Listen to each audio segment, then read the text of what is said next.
Cyberpunk Edgerunners is an anime on Netflix based on the video game Cyberpunk 2077 and the tabletop Cyberpunk 2020 by Mike Pondsmith, and follows David Martinez, a teenage boy who, after losing his mother, decides to sort of go on a quest to make it to the top in the neon-lit dystopia of Night City as an edge runner who was basically like a gang member who, does a bunch of sort of missions and stuff. I could probably explain that better, but not really.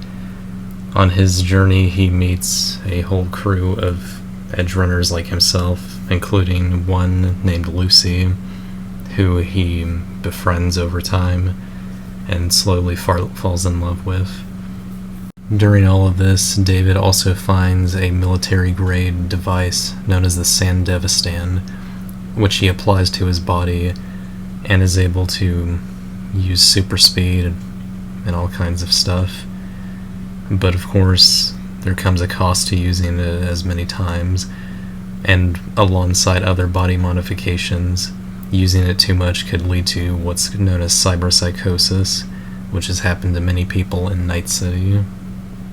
I really like this series. I didn't really find it too interesting when I first heard about it, especially with all the drama around the video game and its bad launch. But I decided to give it a try after so many people seemed to like it. And I hadn't been watching much anime lately, so I thought I'd give this one a shot. I really enjoyed it and had fun binging the whole series, which is easy enough with it being 10 episodes and each one being about 20 minutes.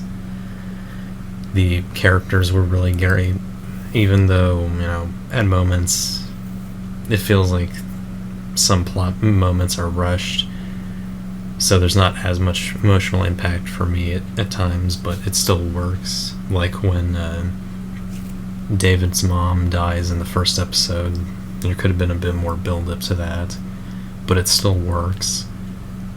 There's going to be a lot of that, and I'm not going to spoil anything, but obviously the mother dying is not much of a spoiler, sadly.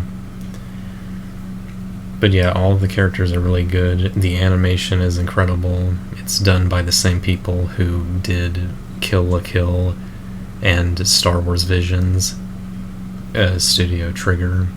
So it's really good stuff.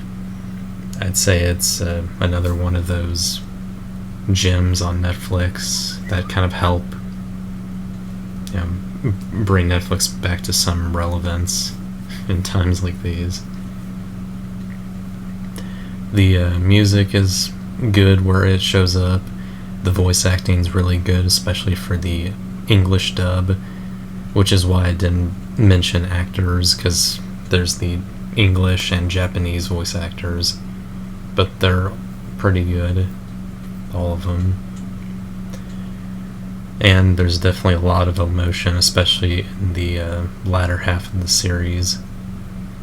It definitely makes you think about, what this world could be like in a cyberpunk type of world, where we modify ourselves with technology a lot, to the point where it's just the norm, and how far we go, which is definitely the biggest point of the show. How far will we go with technology and modifying ourselves?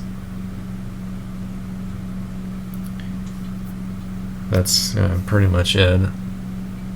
I'd highly recommend it if you really like anime, and if you're fine with a very violent and horny, let's say, show. There's definitely a lot of nudity, not much actual sex, which is a little surprising, but I don't mind that. Definitely a lot of violence, though. So if you're into that, along with, stuff that's sort of for young I say younger, I mean like teen audience. Like a lot of the characters are younger, and they use like a lot of lingo that's, you know, not only used in real life but mostly, you know, made up lingo for the world of Cyberpunk. If you can get past all of that, this is a really great series. I'm gonna give Cyberpunk Edgerunners a 9 out of 10. I hope you enjoyed this video. Make sure to look out for any more movie or TV reviews. I hope you guys have a happy holiday, and I will see you next time. Goodbye.